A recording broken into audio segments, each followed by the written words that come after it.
Hey everyone, Steven here, and welcome to my little library of horrors. Well, I hope everybody had a nice Thanksgiving for those of you that celebrate, and for those of you that don't, I hope you had a nice weekend. But that's kind of why I didn't have a video for last week. Things were a little hectic with the kids being home from school, and Thanksgiving, obviously, time with family and stuff like that. So, yeah, had, again, no video last week. But I also didn't want to go a whole full another week without uploading, so I kind of moved video ideas around for now, so I'm uploading a review for today. And then next week I will have the video I originally planned for last week out. You know, I have to get the library set up and things set up for it, so, but it will be ready. But yeah, so I wanted to review the last book I just read. So sort of a goal I had this year for myself was to kind of branch out from my comfort authors, and I did that, honestly, this year. I've done really well with kind of, branching out into other authors I've never read before, and books I normally probably wouldn't try to get around to. But, even with that, I kind of wanted to go back to, my comfort authors. It's always nice to go back to a familiar style and story and things like that. And I wanted to go back to this person because I read a book by him at the beginning of the year that wasn't my favorite. It wasn't a bad book, but it wasn't typical of his style, and I don't think it was personally for me. I didn't think it was bad, but not what I wanted, honestly. But so I kind of wanted to give him another try this year, and so I ended up picking up Cover by Jack Ketchum. Really nice cover. Got some nice step back art here.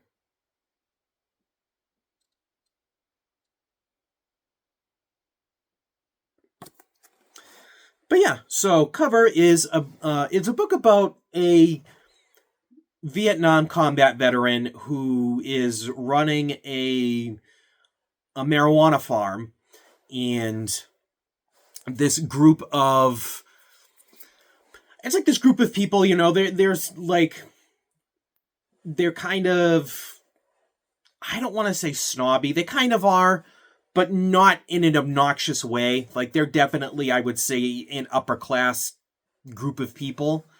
And they kind of accidentally intrude on his farm, and basically chaos ensues from there. So, kind of a rough, overview of what the story's about. It has much deeper themes that I'll go over.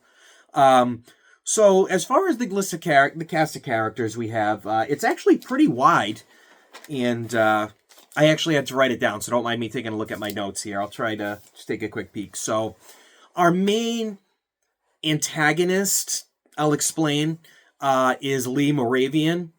He is the Vietnam combat vet.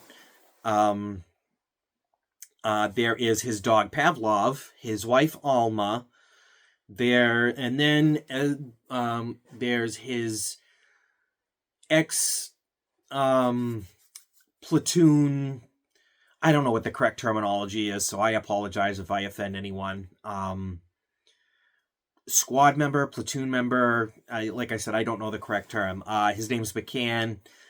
And then we get to the group of protagonists, which is, let's see, there's Bernard Kelsey, who is a successful writer. He basically would go out and write books about crazy experience he's had. Like, he's been to war, he's been to Vietnam, he wrote about that, and like other things like that. There's his wife Caroline, who is your typical quiet, it's your typical 80s quiet wife. She doesn't say much. She's not, she pretends to be unaware of situations that are going on, but she's fully aware.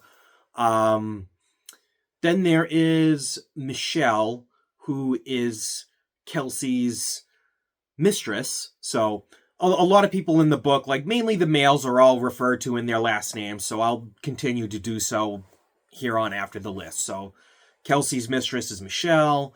There is, I want to say his name is Alan Walker. let's see. Yes, Alan Walker, who's Kelsey's agent. Then there's Walter Graham, the photographer. There is Ross, who is a playwright, and his character is, well, as far as like Alan and Walter, they're kind of like there. You know what I mean? They don't have one overarching sort of personality trait one way or the other. They're just kind of there to be there. To make a bigger cast. And then there's Ross, who's a playwright, and he plays the sort of like that really annoying character who knows, like, he feigns ignorance to be annoying. You know what I mean? Like, he's aware that people don't like him, but he plays into it and is like, feels like he's owed things the world owes him, basically. So he's kind of there to play that character. And so that essentially breaks down our group of characters there. So the story kind of opens up with Lee and his wife kind of, they're in the forest, they're camping out, and Alma is basically sort of analyzing Lee, their marriage over the past, like, I don't know how long she said they were married, 10, 12 years, and, how difficult that's been for her and their son to deal with Lee and his PTSD. And, so it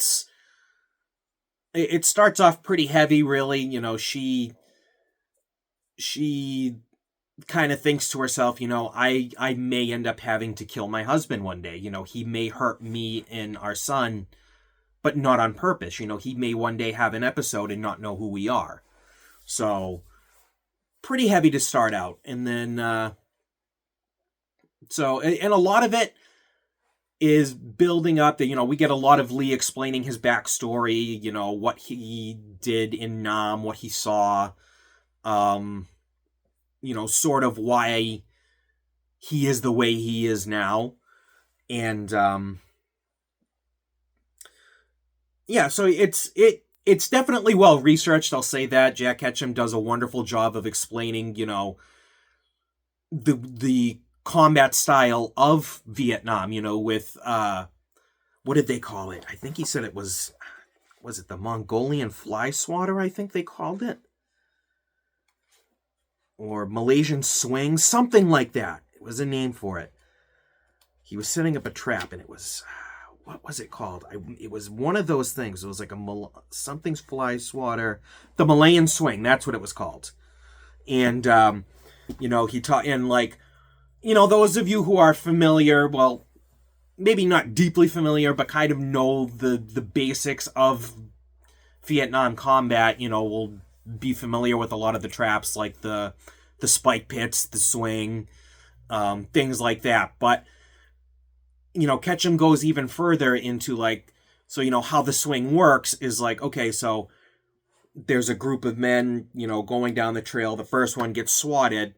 Everyone's first reaction is going to be to dive for cover, where and then there are going to be more spike traps that are covered in, like, animal feces to cause infection and things like that. So it goes really in depth about the psychological warfare that is in play. It's not just the guns and explosions and things. It's Lee explains how he spent a whole night under his dead partner, while listening to his other partners being shot in the dark. And, seeing horrible things, basically, the basic tragedies of war. So things start to get going as McCann explains that McCann is also growing marijuana as well. It's set in California, and it's in 84, 85, I think, so still very illegal. And McCann tells Lee, hey, one of our associates got busted the other day, and da-da-da, so that starts to kind of make the wheels of paranoia turn in Lee's head, hence why he's starting to set traps and things like that. And, so then we go over to the group starting to get to the campsite and things like that. So it's very slow paced, to be totally honest, but I like that because it's Ketchum style to take the time to build the relationship between reader and character. That's why he's one of my favorite authors. Is yes, his he's very graphic in his violence, but it's not without meaning. You know what I mean? He builds attachment to even characters you don't like. You know, he takes the time to build that bond. Whether you love the character or you hate the character, you're either going to cry or to cheer when their death comes. And you know, how much that's one of the most important aspects of any story, is to get your reader to care about your characters the way you care about them. So very slow paced. Like, to be totally honest, the first death doesn't, it's the book is about 310 pages long. The first death doesn't happen until about page 172. So there is a lot of build up. But again, Ketchum does it in a way where it's enjoyable. It doesn't feel boring. You know what I mean? It's not filler for the sake of being filler. We're getting combat stories from Lee. We're getting, you know, sort of this, it's almost like a reality TV drama storyline, but with the group. But people love drama. It's, you know, people love drama. Humans love drama. We love to take a peek behind the curtains of other people's lives. You know, we're the fly on the wall watching these secrets be, you know, unveiled without people knowing. So, like I said, he does a wonderful job of keeping your interest with both action scenes that are not related to the main characters per se, and also with reality, you know, in everyday life, you know, cheating and feeling rejected by the world, and, you know, struggling with your art, you know, with Kelsey, you know, struggling with his new book. And, you know, so it's great. I love that. You know what I mean? So, like I said, slow paced, but when the action starts to pick up, it's great, as it usually is with Ketchum. You know, that's when he starts, he doesn't stop. You know, so the scenes are great. Basically, I know I just said that, but they're really intense because he doesn't just straight up pull the trigger. There's always like one more sentence of buildup, one more sentence of buildup, one more sentence of buildup. And it just, you know what I mean? You can feel your knuckles like tighten the page as to like, is he finally going to do it? Is he finally going to do it? What's going to happen? And I love that. I love that with Ketchum's work. You know, that's where the excitement comes in, is he pulls you along. You know, he gives you a little taste and then pulls you along for more. And when it finally happens, you're just like, oh, because it's insane when it happens. Because, you know, Ketchum's kills are very descriptive, very imaginative. And, you know, so I just love them. I love them. So yeah, so once the group finally encounters Lee, like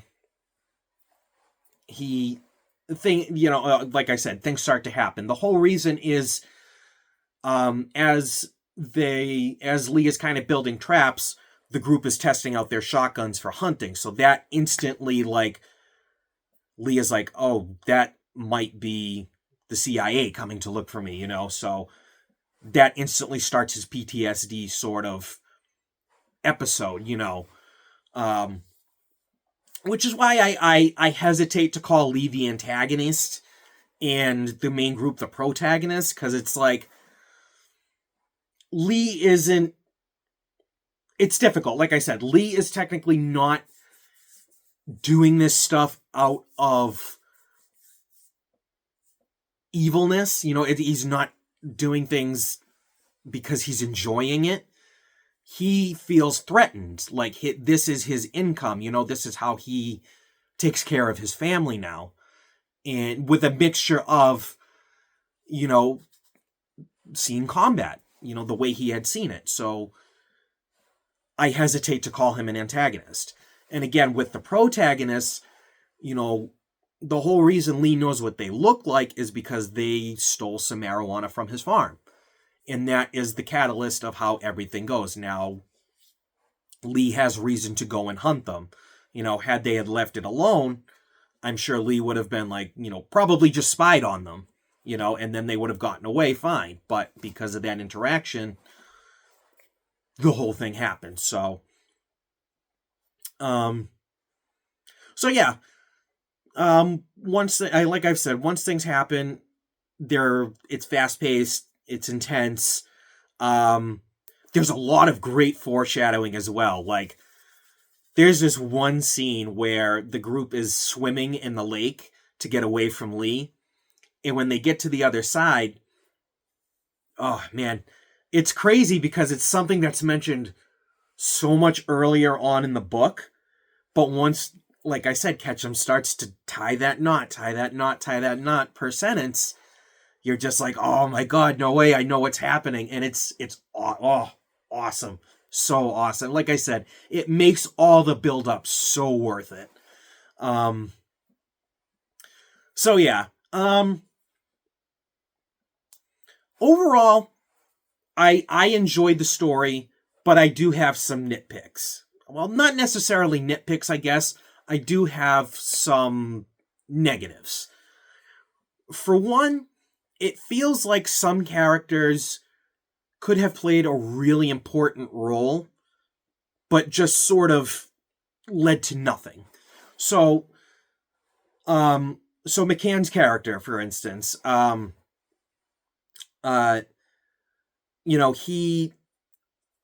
like I said, he's here and there throughout the story, but never really adds anything other than at the beginning. He's the one that sort of plants the seeds in Lee's head to be careful. And then throughout the story, we kind of just get him being like, I wonder what Lee's doing. I should probably go check up on him. And then, that's sort of it. You know what I mean? And I feel like that was just such a waste of the character, because what I would have done personally is I would have had McCann does go to check on Lee. He sees Lee and talks to him and clearly sees that Lee's far gone. He's way into his episode. So what I would have done is I would have had McCann sort of kind of lean into Lee's hysteria and being like, hey, you know what? Let's go look for the group. I'll help you. Da-da-da-da-da. And then could sort of, maybe play the mediator once he does meet the group. And then his character could have been killed because the mediation went wrong or something like that. One of the characters from the group got split and then sees everybody like that and takes his chance and shoots McCann. You know what I mean? Which I think would have been an excellent scene to add, and taken out my next sort of, this one's more of a nitpick, where the middle of the story feels very dialogue heavy with the group, where a lot of it is focused on them talking about Kelsey's book not being great. He needs to work on another book. It's going to be hard to tell him that the editor hates it, and the publishing company, Scribner, hates it, and da-da-da. It's like a pretty good amount during the middle of the book that I understand why it's there, but I really feel like it could just be taken out to add more action towards the end of the book. Again, I don't mind a slow burn, but when there's room for not better, but more action scenes that can not only sort of add more depth to an otherwise pointless side character, but also keep your reader more engaged. There's more payoff for sticking through all of the build-up in the beginning.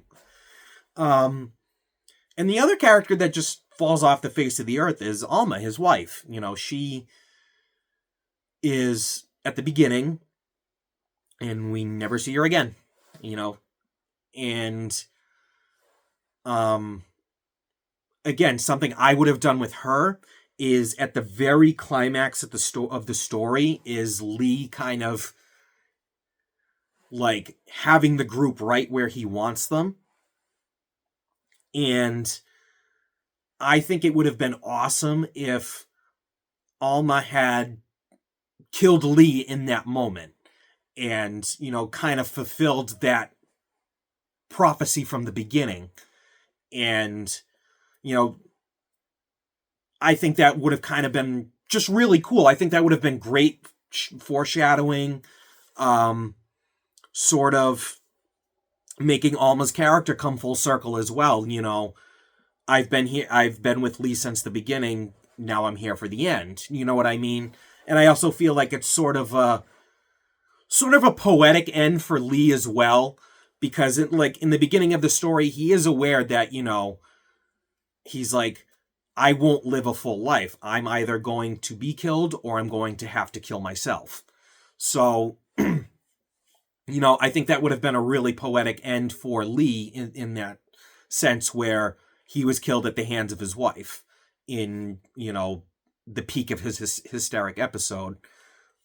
And sort of bringing the overall message of the story, that